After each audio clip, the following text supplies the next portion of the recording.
Selamat pagi, salam sejahtera bagi semua. Perkenalkan nama saya Wahyu Artandi dari Prodi S1 PCC Manajemen. Di sini saya akan menjelaskan mengenai pengaruh pembangunan infrastruktur terhadap efisiensi manajemen rantai pasok. Kali ini dengan judul tersebut kita akan mengetahui bagaimana sih efisiensi infrastruktur itu menjadi salah satu efisiensi manajemen rantai pasok. Lanjut ke latar belakang. Latar belakang untuk pengaruhnya adalah infrastruktur sebagai penggerak ekonomi, kemudian efisiensi rantai pasok, pastinya sebagai supply chain, bagaimana pergerakan ekonomi bisa membuat eh, efisiensi terhadap rantai pasok, kemudian apa saja hambatan-hambatan utama di Indonesia dalam hal eh, sebagai penggerak ekonomi, kemudian peran regulasi dan kolaborasi terhadap penggerak ekonomi dalam dalam hal rantai pasok. Lanjut kemudian ke fokus dan identifikasi masalahnya. Yang pertama adalah bagaimana kondisi infrastruktur transportasi darat dan laut mempengaruhi kelancaran arus distribusi barang. Jadi fokusnya adalah bagaimana hal tersebut membuat rantai pasok itu mempengaruhi terhadap infrastruktur baik itu darat dan laut dalam hal distribusi barang dari satu tempat ke tempat yang lain. Kemudian, apa saja hambatan teknis di lapangan yang menghambat efisiensi rantai pasok meskipun pembangunan infrastruktur telah digalakkan. Lanjut, dalam hal ini ada beberapa data empiris. Data empiris ini adalah beberapa kategori logistik nasional, biaya logistik nasional, panjang jalan tol operasi, dwelling time, struktur, konektivitas tol laut, dan juga indeks kemantapan jalan. Ini ada beberapa data empiris yang sebagai data pendukung dalam hal efisiensi rantai pasok, manajemen rantai pasok ini terhadap eh, perekonomian Indonesia eh, dalam dalam salah satunya adalah infrastruktur. Ini beberapa data empirisnya dari tahun 2014 sampai dengan 2006.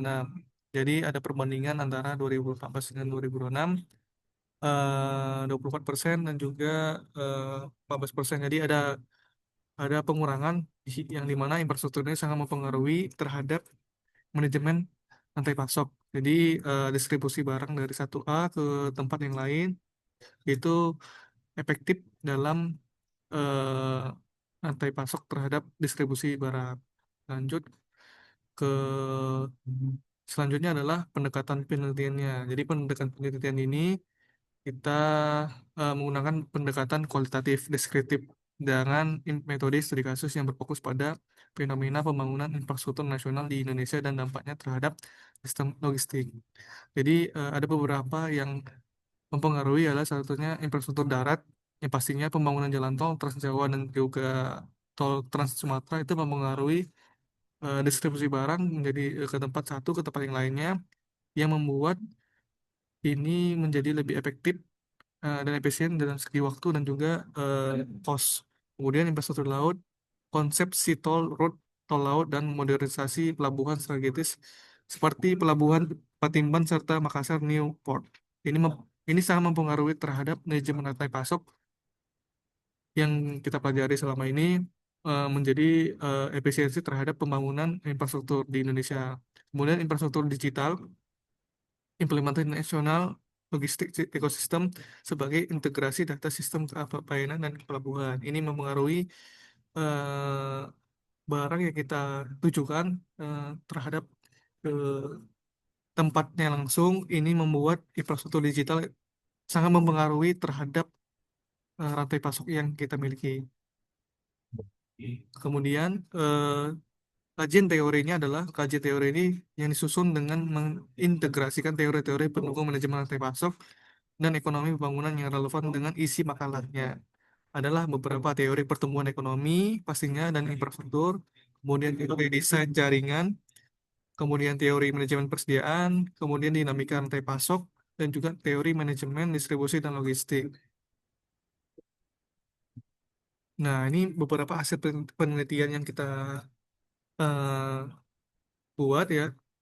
Yang kita buat adalah berdasarkan data empiris yang tadi yang diimpun, Indonesia telah mengalami lompatan signifikan dalam pembangunan infrastruktur fisik dan digital dalam satu dekade terakhir dari tahun 2014 sampai 2016. Capaian tersebut dapat dilihat pada tabel tersebut.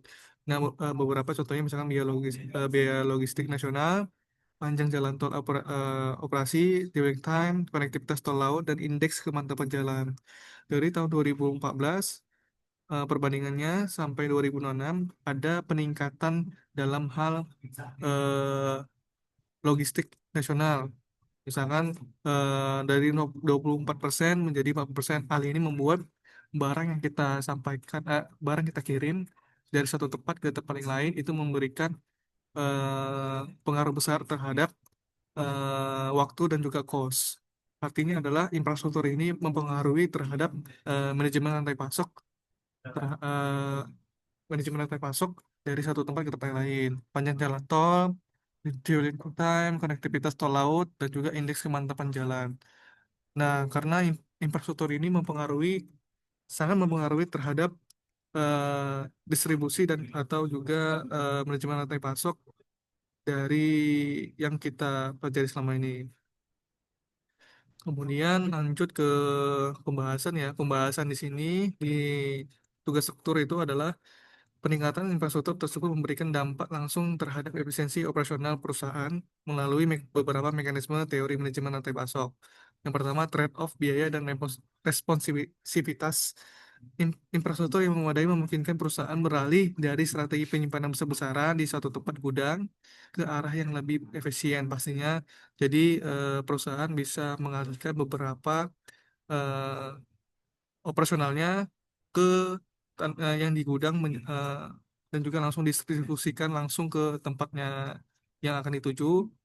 Ini membuat persediaan yang di gudang itu akan mengurangi biaya-biaya atau waktu atau cost yang sangat besar. Kemudian reduksi pull heap effect dan lead time, stabilitas pengiriman dan akurasi informasi. Kemudian pembahasan selanjutnya adalah optimalisasi desain jaringan. Ini sangat mempengaruhi bagaimana sih aksesibilitas dan juga sentralisasi barang yang akan dikirim seperti itu. Nah, ada beberapa kesimpulan dari tugas struktur itu adalah pembangunan infrastruktur secara nyata telah mengubah peta efisiensi distribusi di Indonesia. Ada beberapa poinnya adalah yang pertama korelasi positif efisiensi biaya.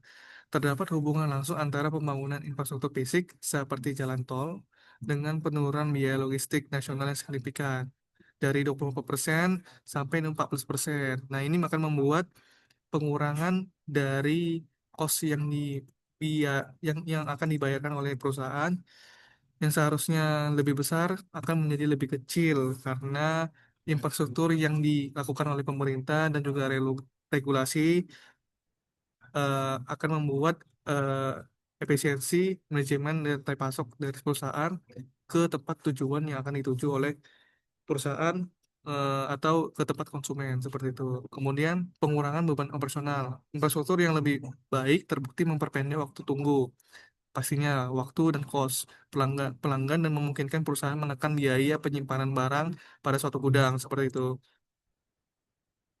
Kemudian hambatan yang tersisa adalah meskipun jalur utama memadai, inefisiensi masih sering terjadi pastinya pada jalur distribusi akibat kualitas jalan daerah yang timpang sekali dari misalkan dari kota ke tempat daerah yang cukup cukup memakan waktu atau cukup memiliki tantangan ya karena ada beberapa yang cukup kurang kurang di maintenance terhadap jalan-jalan di daerah serta adanya pelanggaran regulasi di lapangan pasti gitu. Pastinya ada beberapa yang menjadi hambatan dalam efisiensi manajemen rantai pasok terhadap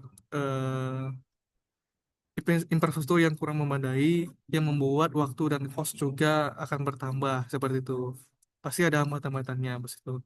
Kemudian dengan ada kesimpulan ini kita akan memberikan saran ya, memberikan saran terhadap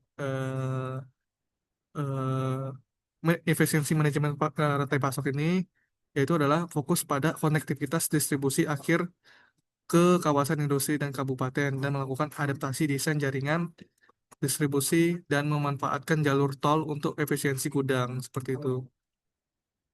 Nah, ini adalah beberapa daftar pustaka yang menjadi menjadi patokan ya, menjadi dasar terhadap pembuatan tugas struktur ini terkait dengan pengaruh infrastruktur terhadap dengan efisiensi manajemen rantai pasok seperti itu. Mungkin itu saja dari saya. Saya akhiri. Terima kasih.